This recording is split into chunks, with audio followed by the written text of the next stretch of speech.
नमस्कार good morning. आज February 4 तारिख मंगलवार। आज दिन भरी अनेक बड़ गुरुत्वपूर्ण खबर गुड़िक आसीचे। सुभद्रा योजना को नहीं आसिला बड़ अपडेट। अन्यपटे गरीब लोक मानक मिलिबो 3 डिसमिल जगह राज्य सरकार जोगाई देबे। यह सहित जुक्त 2 परीक्षा को नहीं बड़ खबर। यह सहित राज्य में अनेक नुआ योजना लागू करागला। तेबे आसंतु आज सकाळ आसीथिबा 25 बड़ खबर उपरे नजर पकाइबा। प्रथम खबर 18 तारिख जुक्त 2 परीक्षा। आसंता 18 तारिख आरंभ हो जुक्त 2 परीक्षा। एथिपाई उच्च माध्यमिक शिक्षा परिषद पक्षर समस्त प्रस्तुति शेष पर्यायर पहुंची। चलित वर्ष कला विज्ञान वाणिज्य धंदामूलक परीक्षा एक समय करा जाउची। तेबे आसंता 12 तारिख 15 तारिख मध्य प्रश्नपत्र गुड़िक पठाजिब। प्रति वर्ष पर चलित वर्ष मध्य 2टी पर्यायर कड़ा सुरक्षा मध्य प्रश्नपत्र पठाइबाक व्यवस्था करा जाइछि। सेहिपरि परीक्षा सरिबा मात्रे खाता देखा आरंभ कराजिब। ऑनलाइन मूल्यांकन को एथर गुरुत्व देइछि परिषद।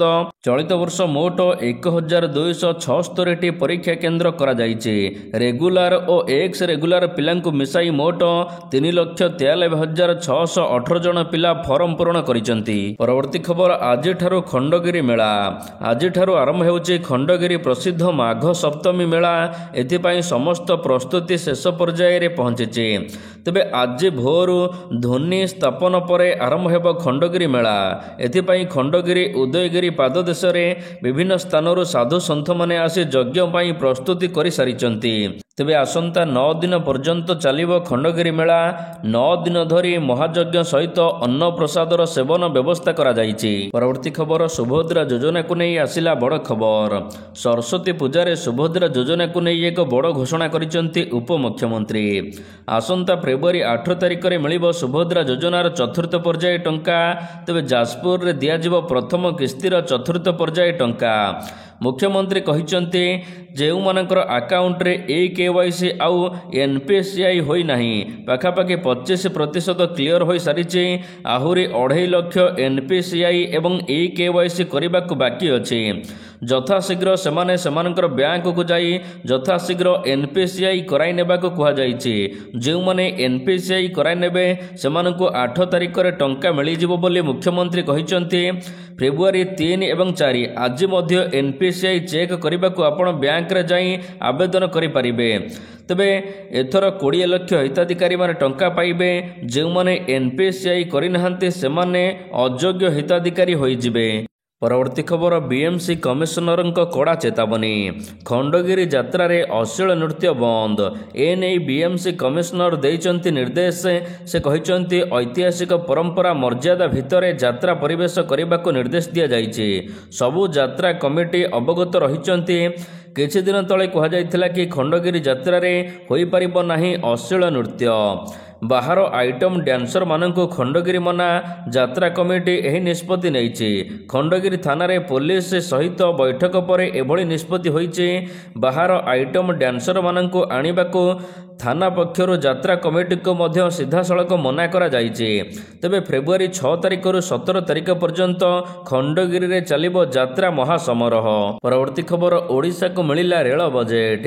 रेल बजेट को नहीं प्रेस मीट कले मंत्री अश्विनी वैष्णव। रेलवे रे ओडिशा को 10,599 कोटी मिलिथिबा नै से सूचना दैचंती। एहा सहित रेल मंत्री सूचना दैचंती कि ओडिशा रे 10 वर्ष रे 2046 किलोमीटर ट्रैक निर्माण करा जाइछि। ओडिशा रे नवनिर्मित ट्रैक मालयेशिया रे थिबा ट्रैक ठारू अधिक बोली रेल मंत्री कहिचंती। ओडिशा रे 6टी वंदे भारत ट्रेन चालुछि। ओडिशा रे 78,000 कोटीर प्रकल्प निर्माण चलिछि। तेबे ओडिशा रे 1898 किलोमीटर ट्रैक रे कवच काम लागिबा नै से कहिचंती। एहा सहित आसंता 6 वर्ष मध्य देश रे कवच काम लागिबा शेष हेबो बोली रेल मंत्री कहिचंती। परवर्ती खबर ओडिशा रे नुआ ब्लॉक गठन करबाको राज्य सरकारंकर योजना। राज्य रे नुआ ब्लॉक गठन करबाको राज्य सरकार योजना करुचंती। एथिपाई आवश्यक पड़िले सरकार एक कमिशन गठन करिवे बोली राजस्व और विपर्यय परिचालना मंत्री सुरेश पुजारी सूचना दैचंती। 1984 मसीह शेष थर पई नुआ ब्लॉक गठन होइथिला। ତେବେ 304 ବ୍ଲକ ହୋଇଥିଲା, ଏବେ 314 ବ୍ଲକ ହୋଇଛି। ଏହାରି ଭିତରେ ଦୀର୍ଘ 40 ବର୍ଷ ବିତିଗଲାଣି, କିନ୍ତୁ ଆଉ ନୂଆ ବ୍ଲକ ଗଠନ ହୋଇପାରି ନାହିଁ। ଏନେଇ ଏବେ ବିଚାର କରାଯାଉଛି କି ଆଗାମୀ କିଛି ଦିନ ମଧ୍ୟରେ ଓଡ଼ିଶାରେ ନୂଆ ବ୍ଲକ ଗଠନ କରାଯିବ। ପରବର୍ତ୍ତୀ ଖବର, ଫେବୃଆରୀ ମାସରେ ହେଲାଣି ଅସମ୍ଭାଳ ତାତି। ରାଜ୍ୟରେ ଫେବୃଆରୀ ମାସରୁ ଉପରମୁହାଁ ହେଲାଣି ପାରଦ। ଓଡ଼ିଶାରେ ଶୀତର ପ୍ରକୋପ କମିବା ସହିତ ଏବେ 36 ଡିଗ୍ରୀ ପାର କଲାଣି ଦିନର ତାପମାତ୍ରା। ଆଭ୍ୟନ୍ତରୀଣ ଓଡ଼ିଶା ସମେତ ଉପକୂଳ ଓଡ଼ିଶାରେ ତାତି ବୃଦ୍ଧି ପାଇବାରେ ଲାଗିଛି। ତେବେ ଆଞ୍ଚଳିକ ପାଣିପାଗ କେନ୍ଦ୍ର ପକ୍ଷରୁ କୁହାଯାଇଛି, ବର୍ତ୍ତମାନ ରାଜ୍ୟରେ ମେଘମୁକ୍ତ ଆକାଶ ସହିତ ସୂର୍ଯ୍ୟଙ୍କର ଟାଣ କିରଣ ପାଇଁ ତାତି ବୃଦ୍ଧି ପାଉଛି ବୋଲି ପାଣିପାଗ କେନ୍ଦ୍ର କହିଛି। ତେବେ ଚଳିତ ବର୍ଷ ବଲାଙ୍ଗୀର ସବୁଠାରୁ ସର୍ବୋଚ୍ଚ ତାପମାତ୍ରା ଗତକାଲି ରେକର୍ଡ କରାଯାଇଛି, ଯେଉଁଠାରେ 36.7 ଡିଗ୍ରୀ ରେକର୍ଡ ହୋଇଛି ତାପମାତ୍ରା। ଏହା ସହିତ ଟିଟିଲାଗଡ଼ରେ 36, ପାରଳାଖେମୁଣ୍ଡିରେ 35 ଡିଗ୍ରୀ ରେକର୍ଡ ହୋଇଛି ତାପମାତ୍ରା। ପରବର୍ତ୍ତୀ ଖବର, ଆସନ୍ତାକାଲିଠାରୁ ଆରମ୍ଭ କରାଯିବ ବିକଶିତ ଗାଁ ବିକଶିତ ଓଡ଼ିଶା ଯୋଜନା। 5 ତାରିଖରୁ ଶୁଭାରମ୍ଭ ହେବ ବିକଶିତ ଗାଁ ବିକଶିତ ଓଡ଼ିଶା ଯୋଜନା। ଖୋର୍ଦ୍ଧାର ଜିଙ୍କିଆ ମିନି ଷ୍ଟାଡିୟମରେ ଆୟୋଜିତ ଏକ କାର୍ଯ୍ୟକ୍ରମରେ ମୁଖ୍ୟମନ୍ତ୍ରୀ ମୋହନ ଚରଣ ମାଝୀ ଏହାର ଶୁଭାରମ୍ଭ କରିବେ। ମୁଖ୍ୟ କାର୍ଯ୍ୟକ୍ରମ ଢାଞ୍ଚାରେ ପ୍ରତି ଜିଲ୍ଲା ଓ ବ୍ଲକ ସ୍ତରରେ ମଧ୍ୟ ଏହି କାର୍ଯ୍ୟକ୍ରମ କରାଯିବ ବୋଲି ଜଣାପଡ଼ିଛି। ଜିଲ୍ଲା ମୁଖ୍ୟାଳୟରେ ମଧ୍ୟ ବିକଶିତ ଗାଁ ବିକଶିତ ଓଡ଼ିଶା ଶୁଭାରମ୍ଭ ପାଇଁ ସ୍ୱତନ୍ତ୍ର କାର୍ଯ୍ୟକ୍ରମ କରାଯିବ। ଏଠାରେ LED ମାଧ୍ୟମରେ ମୁଖ୍ୟମନ୍ତ୍ରୀଙ୍କ କାର୍ଯ୍ୟକ୍ରମର ସିଧା ପ୍ରସାରଣ କରାଯିବ। ଜିଲ୍ଲାପାଳଙ୍କ ସମେତ ଜିଲ୍ଲା ପ୍ରଶାସନର ବରିଷ୍ଠ ଅଧିକାରୀମାନେ ଏଠାରେ ଉପସ୍ଥିତ ରହିବେ। ସେହିଭଳି 314 ବ୍ଲକରେ ମଧ୍ୟ ମୁଖ୍ୟ କାର୍ଯ୍ୟକ୍ରମ ସିଧାସଳଖ ପ୍ରସାରଣ କରାଯିବ। ପରବର୍ତ୍ତୀ ଖବର, ଡଲାର ତୁଳନାରେ ଟଙ୍କାର ମୂଲ୍ୟ ହ୍ରାସ, ଅନେକ ଜିନିଷ ହୋଇଯିବ ମହଙ୍ଗା। ଡଲାର ତୁଳନାରେ ଭାରତୀୟ ମୁଦ୍ରା ସୋମବାର ଦିନ ଚିତ୍ପଟାଙ୍ଗ ମାରିଛି। ପ୍ରଥମ ଥର ପାଇଁ ଡଲାର ତୁଳନାରେ ଟଙ୍କାର ମୂଲ୍ୟ 78 ପାର କରିଛି। ଟଙ୍କାର ମୂଲ୍ୟ କମୁଥିବାରୁ ଅନେକ ଜିନିଷ ମହଙ୍ଗା ହେବ, ଯେପରିକି ତୈଳ ମହଙ୍ଗା ହେବାକୁ ଯାଉଛି, କାରଣ ଅଶୋଧିତ ତୈଳ ଆମଦାନୀ ବାହାର ଦେଶରୁ ହୋଇଥାଏ।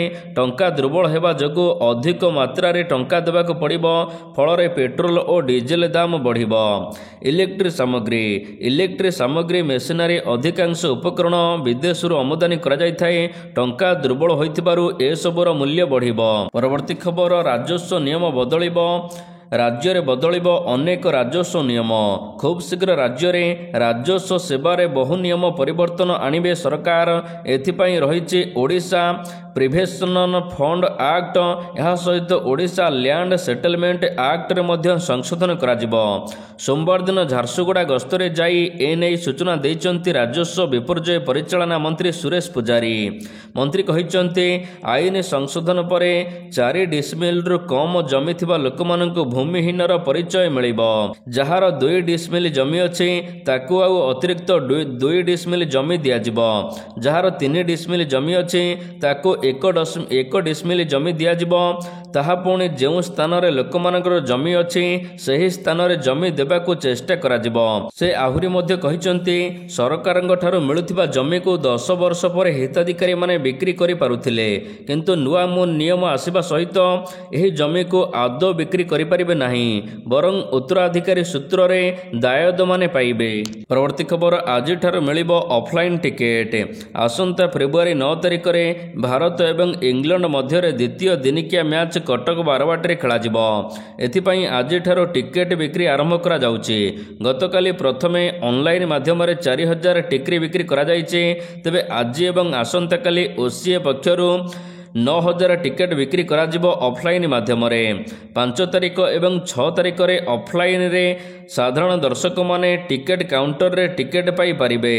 ଇଂଲଣ୍ଡ ଦିନିକିଆ ମ୍ୟାଚ୍ ଦେଖିବାକୁ ଦର୍ଶକମାନଙ୍କ ପାଇଁ ଉତ୍ସାହ ବଢ଼ିଛି, କାରଣ ଦୀର୍ଘ ଦିନ ପରେ କଟକ ବାରବାଟୀରେ କ୍ରିକେଟ୍ ମ୍ୟାଚ୍ ହେବାକୁ ଯାଉଛି। ପରବର୍ତ୍ତୀ ଖବର, ଆସନ୍ତା 12 ତାରିଖରେ ବିଜେଡିରେ ବୈଠକ।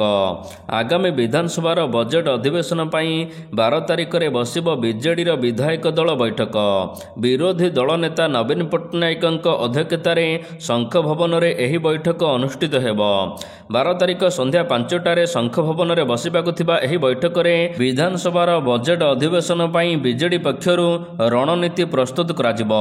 ଫେବୃଆରୀ 13 ତାରିଖ ଠାରୁ ଆରମ୍ଭ ହେବ ବିଧାନସଭା ବଜେଟ୍ ଅଧିବେଶନ। ଫେବୃଆରୀ 13 ତାରିଖ ଠାରୁ ଆରମ୍ଭ ହୋଇ 2ଟି ପର୍ଯ୍ୟାୟରେ ଏପ୍ରିଲ 5 ତାରିଖ ପର୍ଯ୍ୟନ୍ତ ବଜେଟ୍ ଅଧିବେଶନ ଚାଲିବ। ପରବର୍ତ୍ତୀ ଖବର, ଗୁରୁତର ହେଲେ ସୁଶାନ୍ତ ସିଂ। ବରଗଡ଼ ଜିଲ୍ଲା ଭଟଲି ନିର୍ବାଚନ ମଣ୍ଡଳୀର ପୂର୍ବତନ ମନ୍ତ୍ରୀ ସୁଶାନ୍ତ ସିଂଙ୍କ ସ୍ୱାସ୍ଥ୍ୟାବସ୍ଥା ଗୁରୁତର। ତାଙ୍କୁ ବରଗଡ଼ର ଏକ ଡାକ୍ତରଖାନାରେ ଭର୍ତ୍ତି କରାଯାଇଥିଲା। ସ୍ୱାସ୍ଥ୍ୟାବସ୍ଥା ଆହୁରି ବିଗିଡ଼ି ଯାଇଥିବାରୁ ଉନ୍ନତ ଚିକିତ୍ସା ପାଇଁ ତାଙ୍କୁ ବରଗଡ଼ରୁ ଭୁବନେଶ୍ୱର ସ୍ଥାନାନ୍ତର କରାଯାଇଛି। ଭେଣ୍ଟିଲେଟର ଆମ୍ବୁଲାନ୍ସ ଯୋଗେ ବରଗଡ଼ରୁ ଭୁବନେଶ୍ୱର ଆପୋଲୋ ହସ୍ପିଟାଲକୁ ସ୍ଥାନାନ୍ତର ହୋଇଛନ୍ତି ସୁଶାନ୍ତ ସିଂ। ତାଙ୍କ ପରିବାର ସଦସ୍ୟ ଏ ବିଷୟରେ ସୂଚନା ଦେଇଛନ୍ତି।